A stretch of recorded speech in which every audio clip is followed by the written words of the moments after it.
नमस्कार साथियों, एक बार फिर से स्वागत है आपका चैनल चर्चा विद मी में। दोस्तों मैं हूं पंकज सिंह और आज हम चर्चा करने जा रहे हैं बाल मनोविज्ञान के एक ऐसे टॉपिक से जिससे लगभग हर परीक्षाओं में जिसमें बाल विकास से प्रश्न आते हैं उससे जरूर प्रश्न पूछा जाता है और वह टॉपिक है बाल विकास की अवस्थाएं। बाल विकास की अवस्थाएं।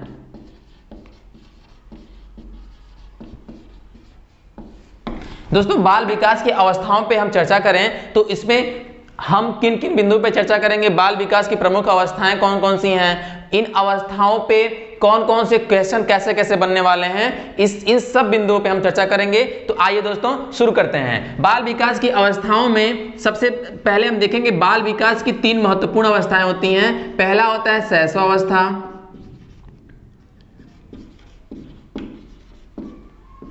दूसरा होता है बाल्यावस्था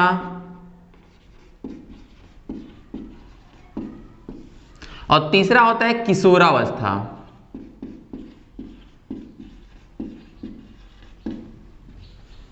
ठीक है, और आज हम शैशवावस्था पे चर्चा करेंगे। आज हम शैशवावस्था पे क्या करेंगे, चर्चा करेंगे। तो आइए दोस्तों शुरू करते हैं। सबसे पहले दोस्तों हम शैशवावस्था के समयावधि पे चर्चा करेंगे। तो शैशवावस्था की समयावधि होती है 0 से 6 वर्ष। 0 से 6 वर्ष। इसमें कभी कभी इसको भी दो भागों में बांट लिया गया है, जैसे शैशवकाल,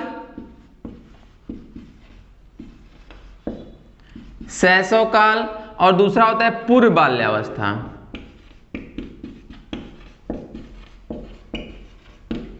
शैशवकाल और पूर्व बाल्यावस्था। शैशवकाल को 0 से 3 वर्ष रखा गया है और पूर्व बाल्यावस्था को 3 से 6 वर्ष रखा गया है। ठीक है, ये चीज आप ध्यान देंगे कि शैशवावस्था में कभी कभी पूछ देता है कि पूर्व बाल्यावस्था का समयावधि कितनी है, पूर्व बाल्यावस्था कितने से कितने वर्ष के बच्चों को हम पूर्व बाल्यावस्था में रखेंगे, शैशवकाल में कितने से कितने वर्ष के बच्चों को रखेंगे। तो ये चीज आप ध्यान देंगे कि शैशवावस्था की समयावधि 0 से 6 वर्ष है और शैशवकाल का जो समयावधि है 0 से, यानी कि इसमें भ्रूणावस्था को लेके इंक्लूड करके 3 वर्ष तक के बच्चों को रखा गया है। अगला है पूर्व बाल्यावस्था। तो पूर्व बाल्यावस्था में हम 3 वर्ष से 6 वर्ष इसकी समयावधि बताएंगे। ठीक है दोस्तों, आगे देखते हैं।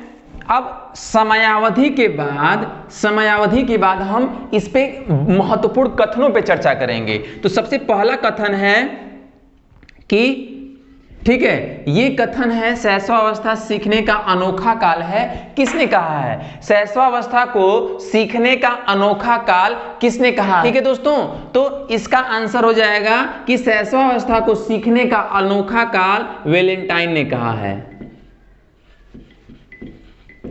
वेलेंटाइन ने कहा है। शैशवावस्था को सीखने का अनोखा काल किसने कहा है? वेलेंटाइन ने कहा है। दूसरा कथन है, अगला कथन है, मनुष्य को जो कुछ बनना होता है वह प्रारंभ के 4 से 5 वर्षों में बन जाता है, अर्थात बनने का लक्षण परिलक्षित होने लगता है। ध्यान देंगे, ये बन जाता है को कहीं कहीं बनने का लक्षण परिलक्षित होने लगता है, देता है। तो ये कथन किसका है? फिर से एक बार देखेंगे, मनुष्य को जो कुछ बनना होता है वह अपने जीवन के प्रारंभ के 4 से 5 वर्षों में बन जाता है, अर्थात बनने का लक्षण परिलक्षित होने लगता है। यह कथन है फ्रायड का। ठीक है, यह किसका कथन है? फ्रायड का कथन है।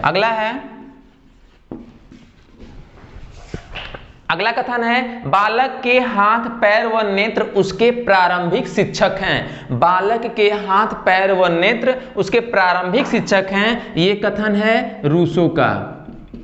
ठीक है, आप ध्यान देंगे, अभी तक हमने क्या क्या पढ़ा है? अभी तक हमने शैशवावस्था का समयावधि पढ़ी है। शैशवावस्था को विभिन्न मनोवैज्ञानिकों ने इसको 2 भागों में बांटा है, शैशवकाल और पूर्व बाल्यावस्था। तीसरा है, हमने कथन पे चर्चा करी है, शैशवावस्था सीखने का अनोखा काल है, इसको वेलेंटाइन ने कहा है। मनुष्य को जो कुछ बनना होता है वो अपने जीवन के प्रारंभ के 4 से 5 वर्षों में उसके बनने के लक्षण परिलक्षित होने लगते हैं, यह फ्रायड ने कहा है। और बालक के हाथ पैर व नेत्र उसके प्रारंभिक शिक्षक होते हैं, यह रूसो ने कहा है। ठीक है दोस्तों, तो ये इसके महत्वपूर्ण कथन थे। आइए कुछ और बिंदुओं पे हम आगे चर्चा करते हैं। ये 2 महत्वपूर्ण चीजें हैं जिसमें हम चर्चा करेंगे।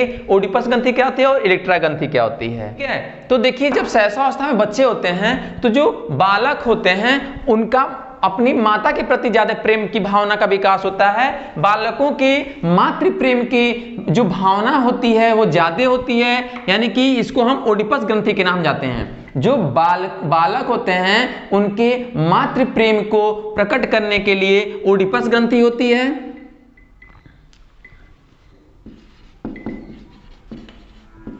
बालक के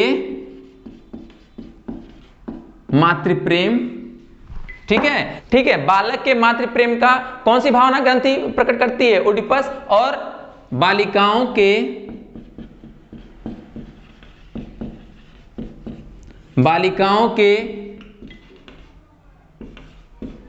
पितृ प्रेम को कौन सी भावना ग्रंथि होती है? इलेक्ट्रा भावना ग्रंथि होती है। यानी कि बालकों के मातृ प्रेम के लिए ओडिपस भावना ग्रंथि का नाम दिया गया है और बालिकाओं के पितृ प्रेम के लिए इलेक्ट्रा भावना ग्रंथि का नाम दिया गया है। ठीक है, परीक्षाओं में पूछ देता है कि बालकों के मातृ प्रेम के लिए कौन सी भावना ग्रंथि है, तो ओडिपस, और बालिकाओं के पितृ प्रेम के लिए अपोजिट है। ध्यान देंगे, बालक अपने माता से और बालिका अपने पिता से। तो बालक के मातृ प्रेम यानी माता के लिए जो प्रेम है उसका ओडिपस भावना ग्रंथि है, और बालक के पिता प्रेम की, बालिका के पिता प्रेम की इलेक्ट्रा भावना ग्रंथि है। ठीक है दोस्तों, ध्यान देंगे। आइए दोस्तों हम आगे देखते हैं। अगला टॉपिक है शैशवावस्था में शिक्षा।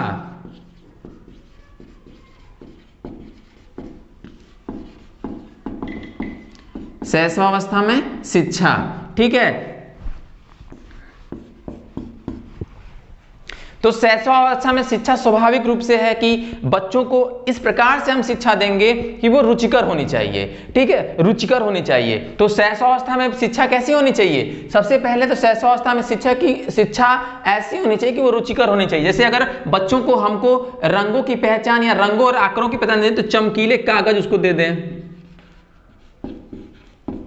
चमकीले मतलब रंगीन, चमकीले या रंगीन कागज देके हम उनसे क्या कर सकते हैं? रंगों की पहचान करा सकते हैं। चमकीले बच्चों को चमकीले या रंगीन कागज देके उनको रंगों की पहचान करा सकते हैं। ठीक है, छोटी बड़ी वस्तुएं या छोटे बड़े कागज, बड़े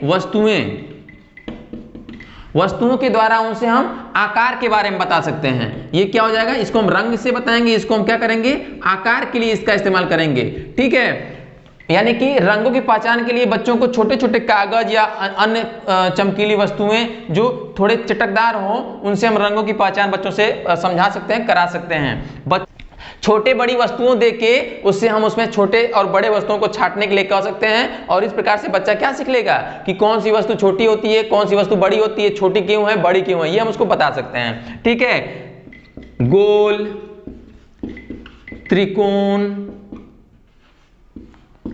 ठीक है। अगला जो है गोल, त्रिकोण या अन्य आकृतियों के बारे में हम बच्चों को जो है बताया जा सकता है। ठीक है, और छोटी छोटी